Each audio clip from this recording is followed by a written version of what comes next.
mbote mingi balandi ya émission lisolo ya mboka tozoko bana émission na biso na lisolo ya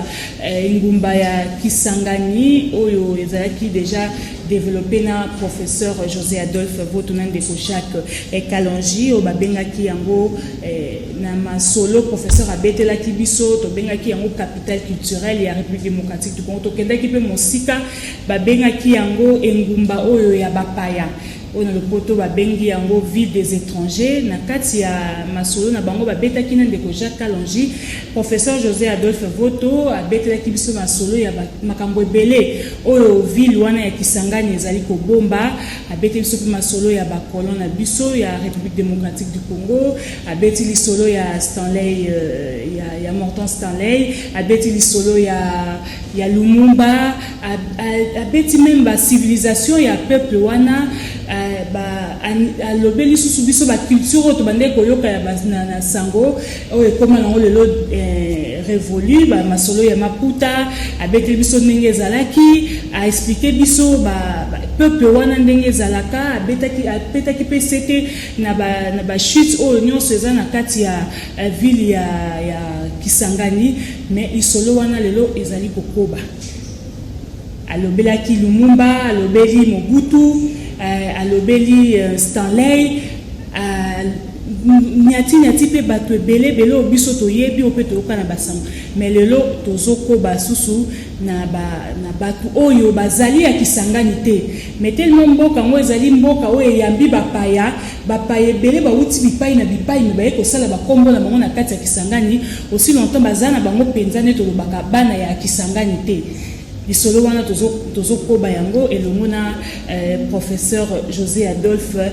Voto mbote mingi ndeko pe boye malamu na émission na biso lisolo ya mboka mbote mama Laetitia lelo tozokoba na bakombo ya bato ngo pe toyobi bango toyokaka bango bamisu pe tosala na bango bamisu pe kino lelo pe tozana bango bamisu pe batika biso bamisu pe bazokoba na bapolitique na makambu ya ba armée makambu ya ba na religion donc ba domaine nyonso ya mboka batongo pe bazali yango lisolo tozobeta lelo tokobanda tokozwa lisolo ya mwana mboka nani Jean-Pierre Ondekane tokoyoka lisolo na ye pe asala pe moi lisolo pe moke tokokangisa ye na ville ya Kisangani oyo lelo José Adolphe Voto akobetela biso lisolo Ondekane wana nini Ondekane wana nani Ondekane wana asala nini pourquoi Ondekane na kati ya lisolo ya ville ya Kisangani tokoyoka ngo lelo na monoko ya molakisi José Adolphe Voto ndeko nazongi swepa nani ba émission eleka bozaki na ndeko Jacques Kalonji obetaki masolo ebele soki na mwa moke okoki kosala biso ta résumé à moi 1 minute kaka avant de côté dans lisolo ya Jean Ondekane. Merci je prends l'invitation to banda ekobeta lisolo ya Kisangani oyo na komaki ba article sur Kisangani naza ko préparer na koma beaucoup si ma Kisangani naza ko soutenir que Kisangani est la capitale culturelle. Pour nanga soki Kinshasa est la capitale politique, soki Lubumbashi est la capitale économique à Congo, Kisangani est la capitale culturelle pour une raison mibale. Dans les bosso est que tant que la culture est d'abord makambo ya langue. Culture est fan de la langue dans mon kotolobaka. Alors Kisangani est un seul mboka na Congo oyo balobaka deux langues nationales. Bamboka nyonso ya Congo ya minene balobaka langue moko. Soke na Mbushima balobaka Chiluba, soke na Matadi balobaka Kikongo, soke na Goma balobaka Swahili, mais soke na Kisangani balobaka na Swahili na Lingala. Soke na Mbandaka balobaka Lingala. Donc ba capitale ba province na biso balobaka langue moko. Kinshasa balobaka Lingala. Mais Kisangani est la seule mboka oyo, est un mboka na ya ba Swahili na ya Bangala. Aspect liboso. Ya mibale eza que ezamboka oyo soki tobi Swahili na Lingala ngate Swahili eza langue oyo etamboli mingi na est. Lingala eza langue ya bato ya ouest. Alors Kisangani eza lokola esangisi est na ouest. Na culture na kofanda sika moko. Aspect mibale sur le plan culturel eza religion. so tali na histoire na biso religion chrétienne et koti na ouest banda boma banana boma na fleuve na mer etamboli na ba protestant na ba catholique ti so kei esuki na Kisangani place au majorité ya ba chrétien bazali na STP islam eye et balaye mané mati et kosuka na Kisangani si bien que so comme na Kisangani eza soki na je crois si commune no babenga ngo commune de Kisangani na commune wana eza cité moko arabisé okuta ba mosquée ebele alors que na ba commune musomo na okuta ba église na commune ya Kisangani pour mon église eza passe na commune mususu ba tikali ba pour mon appel mosquée eza passe. Mais dans la même ville, les musulmans et les chrétiens vont partager. Et puis, le conseil extraordinaire, c'est que les femmes qui ont été soignées, ne vont se tolérer. Il y a une capitale culturelle, non seulement ça, mais surtout l'histoire de l'histoire du Congo en miniature. Parce que la personnalité a miné marqué l'histoire de l'histoire Kisangani. On appelle ça ville ya Bapaya. Ville ya Bapaya, ville martyr. Ville martyr, c'est le cas toza commis au Rakamawa, Talaka Sima, ça m'a béqué qui Kisangani connecte la guerre depuis Banda, Kisangani Banda ka guerre fait belé, mais ton ningi total à côté à Malamu, et ça que Kisangani est beauté la biso bateau. Kisangani est beauté la biso bateau. To continuer na masolo ya batu mususu pe baleka kuna basala pe kombolelo obete so lisolo ya Stanley tanga ke Stanley Lumumba Gizenga Mobutu Muze Joseph Kabila mais na lisolo ya Mobutu na tangi chronique na loba ki Mobutu ezaki vilo abande ko linga mingi ko vanda pona ni bon Mobutu alinga ki mai mingi Mobutu abotami na lisala aza riverain, même si aza n'tabadot na tout cas, aza na culture à maï. Alors, tout le monde qui est na ndenge na épanouissement na ye, asala ki sommet bateau na ye munene. Hein? Bateau moni mutaza ya kwa moi c'est Joseph Kabila linga volant. Joseph Kabila lingi voiture mingi. Alors, Mobutu alinga ki bateau mingi. Alors, pour na ye ko konzamboka na ye ayebeke mboka eza munene abana sala itinérance omona kolongwa a na Kinshasa maluku na bato na yo na maluku bandundu mbandaka lisala ti Kisanga so mona Kisanga na telemi wana po nzela bato ke miso eza te po chute ekangi akofanda ata musa kosala une semaine ta musa olongwa wana akei bamboka mususu na avion mais akozonga ka Kisangani azusu bato abandi ko na ke onte pona lisolo na yo kaki yo na ndeko jaka na Nigeria puta et puis on voit qu'il y a Maputa mais et pas un déco molakisi José Adolphe Foto de Banzi que non il putane et kanga qui est à zongi le biso na Kinshasa pas au continuer ko tambola pour na koya ko expliquer biso ba vilo mususu to négligea ba histoire ebele o e bombana ce sont des très belles ya histoire o mingi peto négligea na biso lelo tozo continuer mais le autre beta puis masola ba kombo mususu ba paya pe bazala ya Kisangani te mais ba ya pe na Kisangani o pe basala kombo to bani na ndeko Jean-Pierre Ondekani azana mususu Jean-Pierre Ondekani aza soda ba to belé o to beti masola to beti mingi masola ba ta politique mais Kisangani peut marquer mamba ba soda Kisangani connaître ba guerre belé.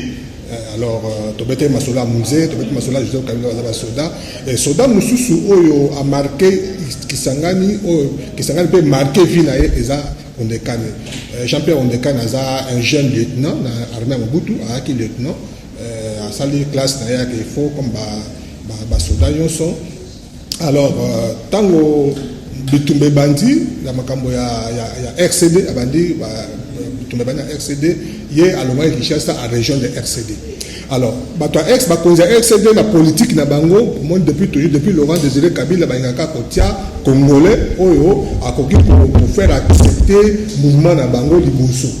Alors, on décane depuis avec opportunité wana banoma qui commande. Alors il commandant ya armée na RCD. On a tous na nini. On a guerre à 98. Guerre à 96, il y a musée, guerre à 98, donc bango bangaka guerre à correction. mais même ce que Simba quitté 98 déjà 98 99 va progresser te Kisangani tant va comme na Kisangani on est quand abima il présent liboso misa ke liboso pour la nini pour un alaki congolais nationalité na eza na discussion te pe to le papier a solo ke alaki pe soda et soda makasi mais a misato alaki bonzenga on est quand alaki mobali kitoko mingi ozomona aza ngambe aza mobali kitoko alobaka bien et donc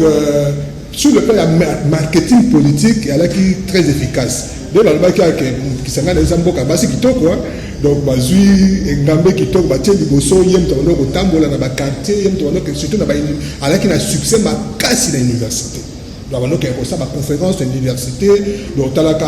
bato ba koti Kisangani ba yamba bango bato yoso siko bato sika ba koti soda moko bo kitoko un bogar qui parle bien albanina la kitoko ba français kitoko donc a joué un rôle makasi pour faire accepter accéder na Kisangani pour faire accepter accéder pour déjà musée à on a déjà ça déjà pour développer des sous que bato na baza ba rwandais bato na baza ba paya ba bato la biso mboka alors pour discours il y a accéder et les cas il fallait que congolais moko oyo nationalité za pour discuter à apporter discours on a accéder musée apporter que discours il y a AFD donc et là on a un peu important na quand on ba RCD wana ningi penda olimbolaka RCD wana ezali ni pona chronique na yo nyonso limboleli biso na makomi siko oyo eza maloba bayeba oyo bazolanda yo bayeba pe ata mama aza kuna osala bilanga yeba ke molakisi voto alobeli biso RCD ezali bonu tumsoka osali erreur ozoloba RDC RCD Rassemblement Congolais pour la démocratie donc eza mouvement oyo bato bayaki na AFDL bayokanité commandant James Kabarebe le 2 août na Kinshasa 98 tant bayokanité bazongaki tina na Goma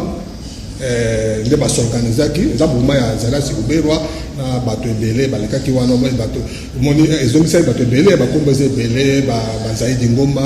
bawamba diawamba mwende banotia bato te comme pe to batie siko ondekani liboso pour faire passer message wana tozongeli bisola poko bate Kisangani eza étape monene na carrière ya ondekani naoki ke bapesa retraite mikolo bapesa retraite anticipativement cela 56 ans seulement à jeune mais ce qui est là comme général ce qu'on décale comme général dans l'armée à Congo on va y na lieutenant à tomber malamoko comme général et ça grâce à Kisangani c'est na Kisangani nde asali preuve na ye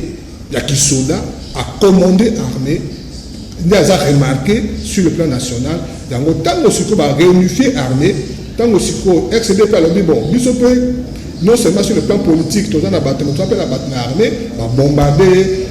titre général, la monde est propulsé à Kendalibus. Tout ça, moi, Sima, Jean-Pierre Ondekana, tout l'a dit bien. Tout ça, ce qu'on a contexte, c'est Kisangani, le Kola, Mbumba, Yambi, Yambaka, Bapaya. Ondekana, Azapé, Kisangani, tu n'es pas outillé Libana. Ondekana, Azamuta Équateur, Azamungala. Il n'y a pas Azamupaya, Yenekoya. Ah, Ekoya. Yango tobi ke Kisangani e Yambaka Batu. Atoza mopaya ayambi yo akotala ekolo na yo te soko oza capable apesa opportunité pour kende liboso bon yo molakisi ozobeta solo ya Jean-Pierre Ondekane lelo bamprinte nini yo ya makasi oyo ata soki okenda Kisangani oyebi yo mpe lisolo te otuni kaka olobi kaka ata kombo ya Jean-Pierre Ondekane reconnaître na nimba mprinte ya makasi openda ya soda wana tika so komi na Kisangani bato nyonso na otanga oyo ba trace na bango ezali bakoyebi so abandaki kofanda awa soda mosusu mpo anticiper oyo Kisangani mpe epropulse ye eza tango fort carrière na ye mpo to balobaka tango fort amisi tango fort tango fort otika faible tabaloba tango fort bato baka fort neti aza makasi te tango fort eza fort eza neti en anglais eza code na ye ya kisoda basoda bazala bacode oyo babengaka bango tango fort tango eza kwa te fort eza f donc fort tango 4 eza nde bongo biso tobenga tango fort tokasi ye moto makasi tango fort wana eza nango bacode na ye eza T4 fort 4 donc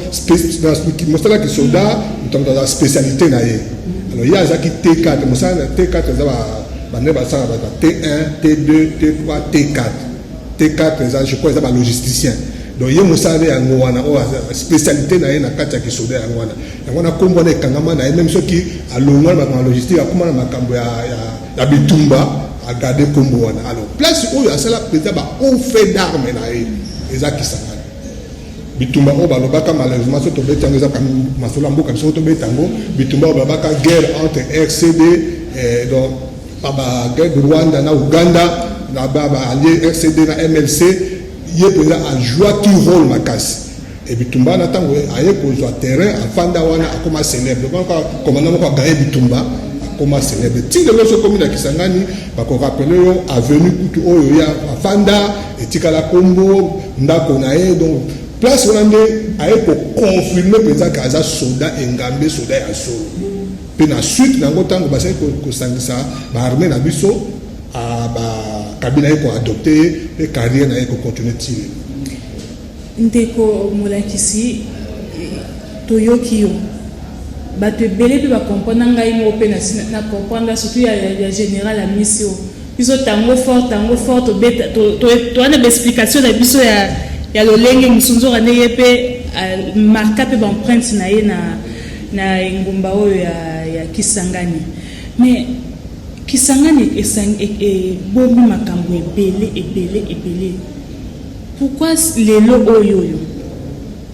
armée congolaise eza ko utiliser ba ressources ya bateau wana to ba marka baton na bango na Kisangani wana mais baza na armée nezo lobi ondekane nazo keneka na moto ondekane auti ko soit retraite il a que 56 ans wana zama ba soda maman eto ba makambo ya ndenge ba konza ba soda baza ko décider ezate to constater que aza mise en retraite mais bango so bazaki na armée tango fo le loti le batika na armée donc bato nyonso oyo ba leka kawana baza belé bamuso balaki ba civil mais ba konti na armée na tobe na ba rébellion ba kusali ba groupe armé après tant tombesi ba zone ba civil bamuso ba tikali ba soldat donc ezandenge armée mongisana engumba Kisangani o vilo yambi bapaya yambaka bapaya kino siko to ko petit siko pezo yambaka ka bapaya tilelo zo yambaka bapaya na bandi tokozonga susu na lisolo ya ondekane moke to tsaka na kati ya bato ba simba minduki ba opende professeur aloyi bazalaka ba civil ba koma basala ba groupe armé bazonga ba civil ba msuso ba soda ba continuera kino lelo na kati ya conserver mboka na se ya drapeau siko tozobeta lisolo ya o bayebi mingi mwana mboka Jean-Pierre Bemba Gombo yepe to banzi ki aza mopaya azana ya Kisangani te yepe aya koya amarka pe ba prince na ye Jean-Pierre Bemba Gombo aza civil aza mwana ya Jano Bemba muto yebani na surtout na niveau ya makambo ya mbongo na Congo alaki Jano Bemba est président AFEC alaki muto faire rebelle alors moi on a Jean-Pierre Bemba un jeune à 6 classe abandi pe ko sa musala na papa na a créé pe entreprise na entre autres entreprise de télécom net Canal Kin a créé pe à l'époque comme celle azab bato liboso ye azalaki un jeune papa na mbongo papa na côté makambo ya mbongo très tôt mais alaki na esprit à ko innover to alaki na chaîne de télévision moko RTNC aux États à l'époque. Tant qu'il y a une chaîne de télévision privée, Canal King. Tout là qui na compagnie de télécommunication, Télécel. Et là qui gère na bapaya mingi, le sujet rwandais, tout ça, il y a 4. Il y a a créé comme celle parallèle. Alors maintenant, autant on l'a bien jusqu'à ce temps où FDL est commis, comme Jano Bemba, alors qu'on travaille mingi pena Mobutu, et puis Mobutu. Mon boutiste nyonso bazaki na difficulté Jano Bemba boyaki kokima atikalaki na Congo abaya za biloko ne bela kokima teso kimi baboto la biloko na ye atikali bakangi ye mais finalement bayokani na musée finalement akomi travailler na musée akomi mpe ministre ya musée mais Jean-Pierre akendeki na ye ben bakendeki na ye poto mais basango ebande koya na parti ya Congo po ntango musée abomi baparti politique nyonso donc parti politique nyonso ekufi donc moi fois ma dictature moko mobendi koya kokanga bato tout ça to bape que Jean-Pierre peut au-delà ya kosala affaire abane pour s'intéresser à la politique et moi j'ai conseiller à Mobutu jeune conseiller même yena kamitatu camarade na Olivier kamitatu basala ki na Mobutu ba kamitatu ba bakabwana lelo voilà le selon mususu kamitatu François Mwamba bango tout balaki ba conseiller à Mobutu basala na Mobutu alors moi ni ba jeune ba sisi classe na poto batanga ba classe ya kitoko na poto ba na Congo ba no sana président pouvoir de quoi ba obligé ba kende libanda moi révolte et libango balobi te il faut tozonga na Congo comme moi tozonga na ki démocratie zate lokola tozonga comme makanga bato biso pe lokola yepe ayaki na mandoki biso pe photo za mandoki alors avec un projet on a ko mandoki pour na obondisa pouvoir dans Laurent Désiré Kabila a poni aza Jean-Pierre Bemba aza muta Équateur aza muta Gemena. Et c'était normal que Azamando qui a quitté l'Équateur a s'installé à Banabitumba. Équateur pour tous les pays pour akoma Kinshasa, soit pour ça akoma Kinshasa. Mais le que ça dit que a quitté la Kisangani. Et puis comme a quitté la Kisangani, elle a coûté excédé elle est déjà na Kisangani. Bazagas basé déjà na Kisangani. Mais a commis a zui a bandi pour ça la conférence, a bengi bateau a expliqué vision na ye, pe bana Kisangani belé ba koti na mulongo wana. Alors, comme excédé Moutobane, que Simba Kisangani déjà bête masolo on décale awa, moyen afin de la Kisangani a s'épanouir et à la quitter. Mais quand même à tolérer qui est. Alors, à Bimi Kisangani. Kobimanaï, on a Bima qui a une centaine de jeunes. Une centaine de jeunes. On a Jean-Pierre Bemba a engagé une centaine de jeunes. Au fait, au moment qui l'année passée, a fêté 20 ans, je crois, à MLC. MLC, oui. Donc, MLC est Botami na Kisangani. Okoko beta masolo ya MLC te sans ko beta masolo ya Kisangani. MLC est Botami na Kisangani, place au Jean-Pierre Bemba commis à recruter bana Kisangani, basé belé au bakoma ki ba cause ah lokola comment il s'appelle encore Basenga Basenga comme ministre Jean-Pierre Singo te belé ministre comment il s'appelle encore na Kisangani lokola Samuel comment il s'appelle Samuel Samuel Simene comme il peut vice-ministre comme il peut yepe mwana Kisangani bana Kisangani donc tant j'ai pas bimi akiti a recruter bana akuti bango na Kisangani non na bango nyonso wana azwaki bango kana Kisangani wana aya sali conférence a expliquer vision na ye botali mboka ndenge eza boye Kabila ali koyoka ta comme kanga bato démocratie boye parti politique nyonso il faut tout bunda pour tout libérer mboka babingo mouvement de libération du Congo MLC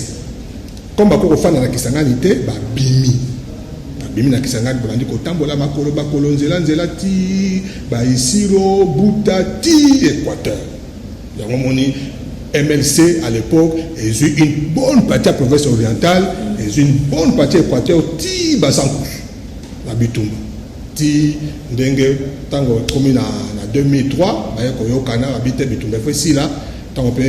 musée akufi Joseph Kabila ye babite to continue bitumba te to yokana même ce mutumwa ga bitumba te mais to kana San City to yokana poto zonga na Kinshasa ndenge pe azonga na Kinshasa a commis vice-président donc lelo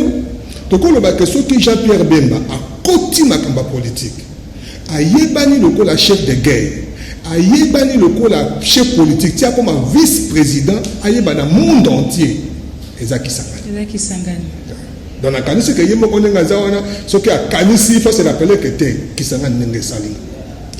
Jean-Pierre Bemba koyeba na yena mokili mobimba ndenge lobi Kisangani ebongo ba leader ni ya makasi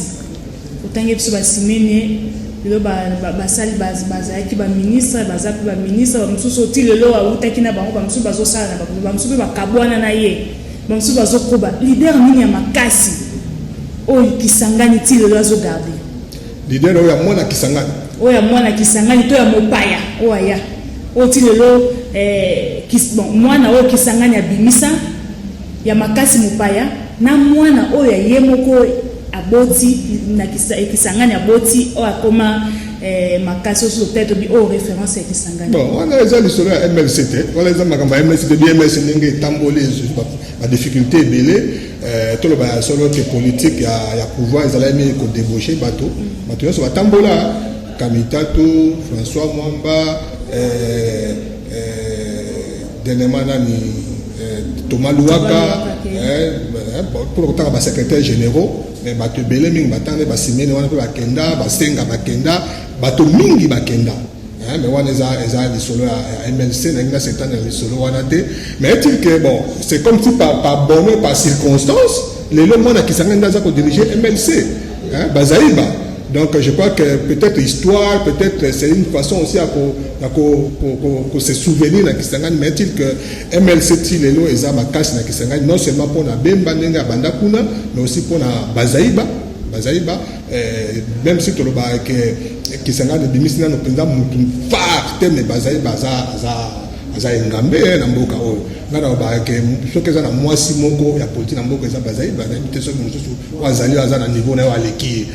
et ça dit que quand même ils ont une récompense de MLC na Kisangani ou bota MLC toujours qu'il y a lomba un poto tanga bateau nyonso wana molakisi a expliqué ça limbo la biso bateau nyonso wana ba empreinte na bango batika to tangi bemba lelo a koma na ye civil lelo azana ye na libota na ye mobimba epai na ye avandi azo kamba lingomba o etikali ya mouvement de libération du Congo na secrétaire général au totanga Kombo maître Eve Bazaïba Massoudi. Mais à part Jean-Pierre Bemba to moni pe ba mususo pe azali o pe motombo ki pa azali Roger Lumbala pe lisolo na ye Roger Lumbala ye pe mopaya donc Kisangani ngo kaka azobimisa ne kaka bapaya mais ti sikono bana nene abimisite ya tozo bera bapaya eza destin ya Kisangani nga tana na Kisangani nazo lo swana bato Kisangani na babango bino nzambe asala bino ndenge wana soko lingo ko lokola biso simbate donc bino bosala kaka biso to donc Kisangani yango na bino capital culturel étant on abeta ino so Kisangani biso bikolo mususu il faut s'inspirer na Kisangani nde ekosangisa Congo. Histoire à Congo ezale histoire à Kisangani. Surtout to se comporter le comme na Kisangani nde Congo ekomata. Surtout to zanga okabola o mopaya o biso te mwana mboka na biso e aussi mbate Congo to ba balwa akabe. Pour makamba tribalisme ekoti makasi zongi makasi na Congo. Une des motivations na zobeta masolo yango wana. Pour dire que surtout beti masolo que ya nationalisme kaka na dans l'herbe peut pas comprendre que tout un modèle eza Kisangani autant comme ya Roger Lumbala aza moluba aza kasayen ye pe le kola ba cadre belé politique ba rejoya ki RCD Goma ba même RCD Goma au ba panel na 98 alors elle moko boye ba l'idée de belé ba panel RCD Goma somba ki penza do ba somba ba l'idée de belé au ba dans place dans cette ba kende ko mona kuna na tanga eza Tambwe Mwamba, José Ndundo, Lunda Bululu, Zaidi Ngoma, Mwamba Diawamba, Roger Lumbala, Bato Ebele, Delice Sanga, Nani Thomas Louaka, Bato Ebele Baleka na Bongo. Boussa ya Moussa. Alors, elle moko boye, Bazoyo Kanate. Bazoyo Kaneshute. Moi sentiment national les annoncés ata bato ba ko na Goma ba yeba que eloko on ba sala musée ba ko sala pe biso alors bato mususu ba komi ko bendana bato ba bendana ki penza ba bingambi ba bendana ki zaki mbusa ya musi ya bendani akiko sala donc RCD Panzani RCD o ya ba kolo RCD penza ba rwandophone ba tikali na Goma Nyarugabo na Zarias atika na Goma busa ya mwisi aboyi akati na était na RCD akena no na Ituri nango na Beni na Butembo et pas na ye parce que yaza mutu c'est comme Muluba voilà Muluba aena Kisangani on est akena excès na Kasai azuizela ya Kisangani a progresser akena Bafwasende donc zende ezamboka moko ezama mutika na pembe na Kisangani akiko fonda kuna a organiser armée na ye kuna na Kisangani atiki mboka na voilà za Bafwasende mais Bafwasende za na onka Kisangani za ka pembe na Kisangani bafandi kuna ate siège ya groupe armé na ye kuna a recruter ba soldats na ye ezali déjà mboka kabonaki ba rébellion ya minene ezalaki RCD na MLC gouvernement qui awa mais ba groupe armé à part ba mai ba groupe mike RCD KML ya Busa ya Musi et fandi na Beni Butembo et puis RCD Roger Lumbala et fandi na Bafwasende ndeko lobi boye au moins Busa ya Musi akela na mboka na ye parce que ebika za na pui mais Roger Lumbala mupaya Muluba afandi na Bafwasende pe bandini bayambi ye à s'organiser à opérer wana ti tango ba ko na Sun City ko signer encore na monde batiki mundu ya zaika na Kisangani azalika na Bafwasende wana donc base na ye ezali na Bafwasende soki RCD Goma siège nango Goma RCD KML siège nango Beni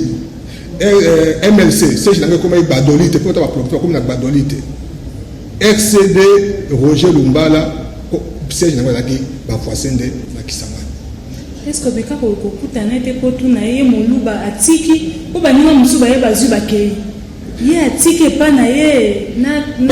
comportement ya baluba wana na ye ndimia ye Kisangani azamu taliboso te neto le biaba Lumumba akende ikakuna Bemba akende ikakuna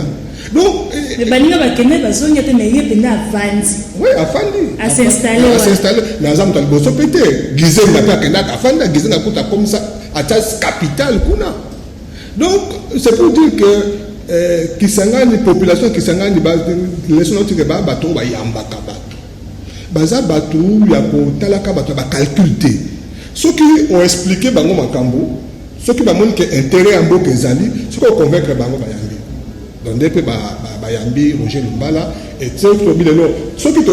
Roger Lumbala ayebani ceux qui akomaki ministre ceux qui a comme ça vous avez battu sur le ministre ceux qui a nommé qui va généraux ceux qui a comme leader sur le plan parce que Roger Lumbala a eu des pèses hein azamutu abandé musala politique na eu des pèses à la qui leader facté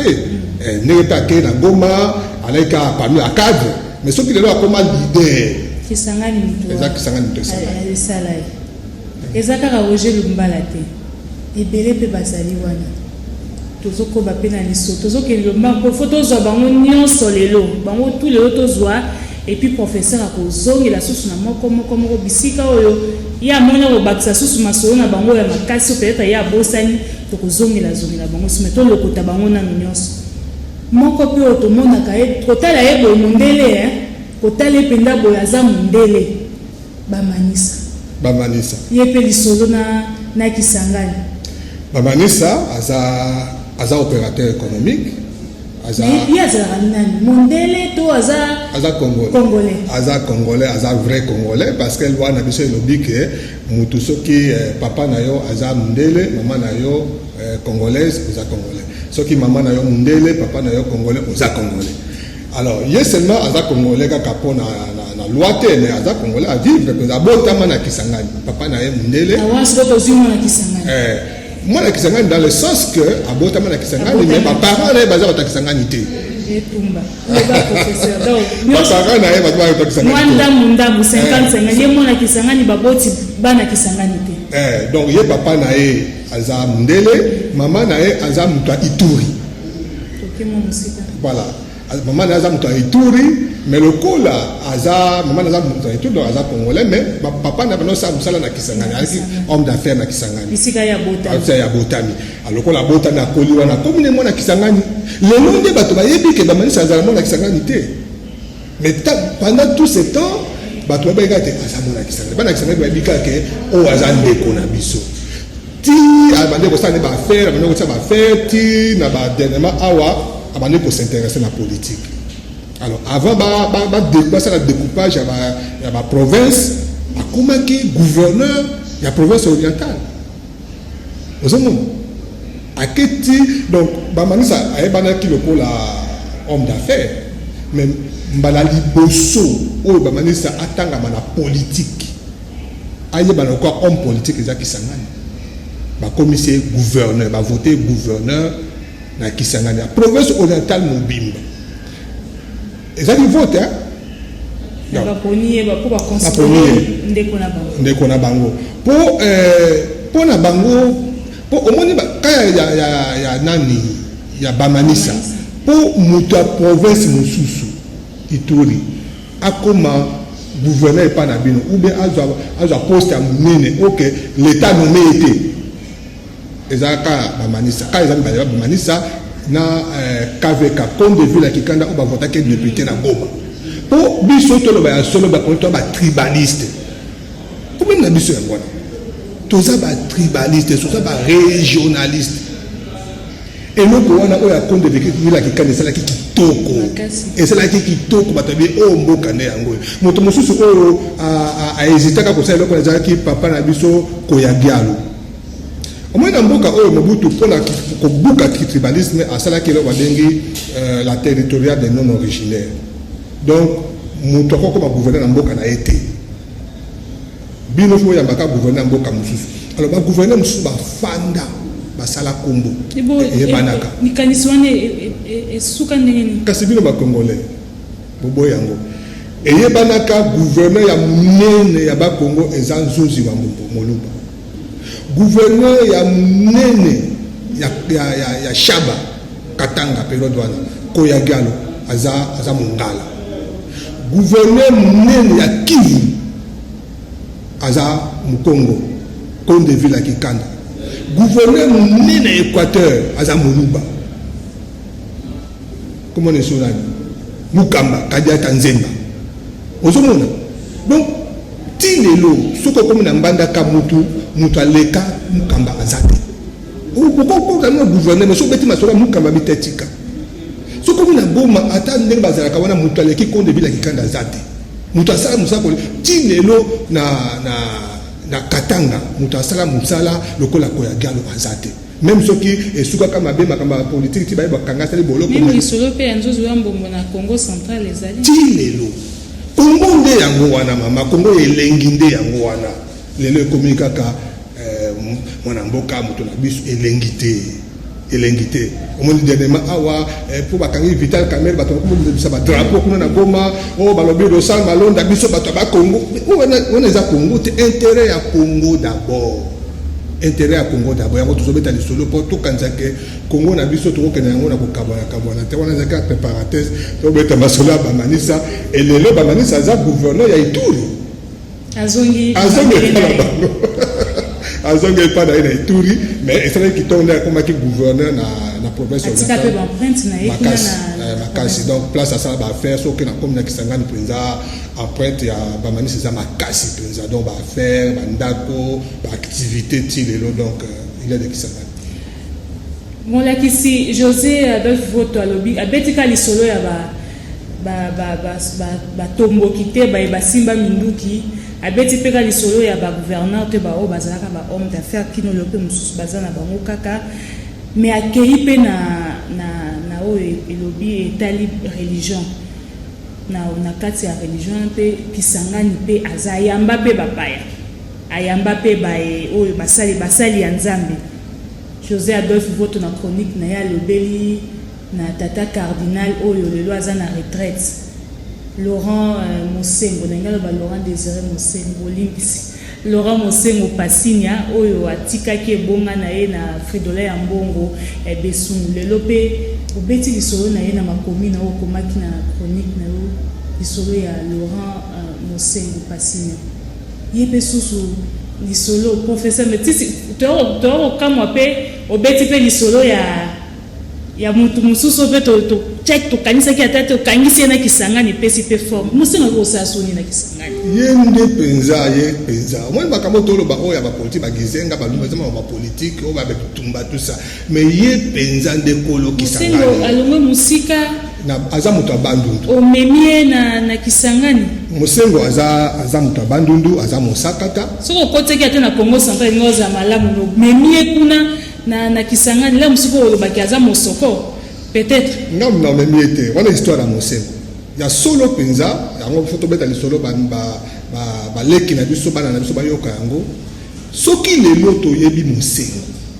bato bayebi mosengo toyoka siko soki lelo eyebana o cardinal mosengo soki lelo mokili mbeyebi mosengo eza mpona Kisangani ntango toza kokola kombo moko eyokanaki ntango Congo ezokende na makambo ya démocratie ekomaki bitumba ekomaki makasi bamarche Tshisekedi aza kosukuma Mobutu basengi opposition esengi basala conférence nationale souveraine. Alors omoyeka nde makambo ya sene eza lelo baoluka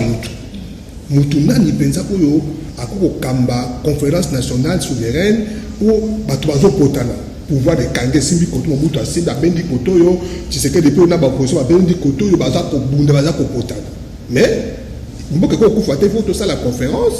bato nyonso baya tosolola mpo tobongisa mboka. Alors il faut quand même kotia mutu oyo aza neutre baluki bake kokanisa na sango moko évêque moko azaki na Kisangani kombo na ye Laurent Mosengo Patient babenga ye archevêque de Kisangani kombo eyebani ya Mosengo nde yango wana. Donc place au Mosengo asala carrière na ye ya Kisango ya kimonseigneur non carrière ya kimonseigneur na Mosengo ezaki na Kisangani ti lelo mon Kisangani eza archevêché le kola Kisangani eza archevêché. Mais ce qui était particulier, c'est que mingi, je ne sais pas pourquoi, archevêque à Kisangani, mingi de Bazalaka, président à Senko. Le cas mes collègues, le président archevêque à Kisangani. Oui, Marcel Toumba. Voilà. C'est quoi le rôle wana? Marcel Tapakuto. Voilà. Rôle wana, mon sengo mutano ko jamo na bané 90. C'est quoi tant batal ba profil, ba l'outil parce que ba ke ko joye kuna pona ni. Pour mon sengo, so tanga servir à mon sengo. Il y a 12 pages. D'accord, 12. C'est vrai, il y a un livre Mobimba. Il y a 12 pages. Atanga mingi. Atanga alobaka balangue bele. Kala te baka ke mbuzi mutu alobaka soki 12 langues. Mosengo alobaka balangue bele. Atanga makambo ebele andeo ya makambo basango atanga peza. Alors, tant que Batali, il faut que nos papa Oyo aille à Kinshasa pour diriger la conférence nationale souveraine parce que Aza Mayele, Atanga Mingi, Aza Monseigneur, Aza Sango, Aza sagesse pour Mboka président comme être pembe na Bitumba. Yango bake ko joye na Kisangani, archevêque de Kisangani, baya tangona so ba mo le président de la conférence nationale souveraine, Laurent Mosengo Patient, archevêque de Kisangani. Congo yebanaki angwana, makama ki cardinal oyo après. Donc tout le baké ce qui le Mosengo ayebani, il est parti de là. Et puis ça la presque carrière na mobimba ya ki monseigneur asala ngokuna. Alors que aza mutabanu. Obi même na to ba so makamba ba ki ba monseigneur makamba ba sango makamba pasteur tribalisme pe kotaka. Kotaka pe mo muki. Mais bato Kisangani bayambaki ye bayambatala ekolo na ete place batala ete bayambaye batravaille koto baregreta ndenge azonga koto mpe azongi koto oyo asalisa mpenza Congo. Mosengo aza mayele mingi omoni na ntango ya conférence wana mpe comme atanga mingi koleka biso nyonso soki alobika phrase moko epesi mobulu na ntango wana alobaka phrase moko mpo Tshisekedi na baopposa bazobunda babundisa Mobutu. Alors moi quand neti lelo makamba malonda oyo pouvoir des zolo bayaye opposition zolo bayaye c'est comme Mosengo comme sage comme modérateur ayoki ba ayoki ba alobi na bango mais makambo zolo baza eza ba convergence parallèle ayoka français alors lui makambo lobi baba lobi koto mais poser la divergence te makambo zo meza ka neme moko meza différent pour ba convergence parallèle. Donc phrase on est là célèbre et puis asunga Congo mingi ba ko la conférence ba to presque nyonso bazonga ba gizenga bazonga ba kalojidi tout le monde va calonge na Kasai bazonga bato ba politicien bazonga bato ba kana ba exil bazonga sauf Laurent Désiré Kabila mutaboya koya. Alors malheureusement ça le fait que tant malheureusement le pendant boti bumatel tant conférence sili ba comme ça est ba sali parlement HRPT parlement la transition ba ko nommer Mosengo président ya parlement. Lisolo nyonso wana euti na Kisangani eboti ye mama mobokoli na ye abimisi mwana na ye oyo cardinal lelo aza na retraite cardinal Laurent Mosengo au Pasinya tokomi na suka molakisi tokomi na suka mais msimbi apesa so ata mwa 1 minute na tangi na chronique na yo tangi nyonso limbola biso katana atanga na zana 1 minute mais yo ata 30 secondes pour tikela ngapena clôturer émission place moko lobi na lopoto la ville qui favorise les rêves congolais c'est Kisangani limbola biso le quoi le rêve américain muto biso na réussi fona kenda ka États-Unis na ngana biso ba congolais so ngo réussi kende Kisangani parce que kuna muto akotala identité na yo azate muto akotala monokolo baka azate muto akotala o uti wapi azate bakoyamba yo soko za na makamba malamu bakoyamba yo bakopesa na maboko pe okokende liboso. Comme on dit, le meilleur livre est Zali Mibembo, l'olenge professeur José Adolphe Voto, Azotambola, Tamboli Ngombebele, il y a République démocratique du Congo, ville ya Kisangani, séduire Makasi, yango le tozobeta lisolo yango, ndenga uti ko bana bisolingo réussir. Kende na mboka oyo batalaka elongi ya moto te batalaka esika moto awuti te batalaka kombo na ete bango bawelaka kaka nde intérêt ya mboka soki biso toko se comporter lokola bato wana ya Kisangani na banza Congo mbilinga ekosila. José Adolphe Voto na bandi ezambala ya suka te. Merci. Ozokoma na bandi pe okomo tiango pe na ba etandoike etikali koma babuku ti okoma kopanzango bisika nyonso bato ebele bayeba pe ba secret ya ba province mususu to tiaka ngo kutata na mutute biso kaka capitale ya Kinshasa na banti mbala ya sima to kolobela susu lisolo ya la musoko zape lisolo ya mutu la musoko eza lisolo ya province moko ya Engumba et plutôt ya mboka République démocratique du Congo pona ngai na mopaya na ngai José Adolphe Voto tosuki awame lisolo eza kokoba na kati émission na biso mutika la malamu na mabota na bino surtout bobosa na te toyeba ko garder ba mesure oyo ya hygiène pona ko freiner propagation ya coronavirus na mboka na biso na bandi so tosali bongo nzambe ya kobatela mboka pe ya kopesa makoki na bayo baza kosunga biso sur le plan sanitaire po ete pandémie oyo ekoma na suka. Totiki bino kimia o mabota na bino. Au revoir.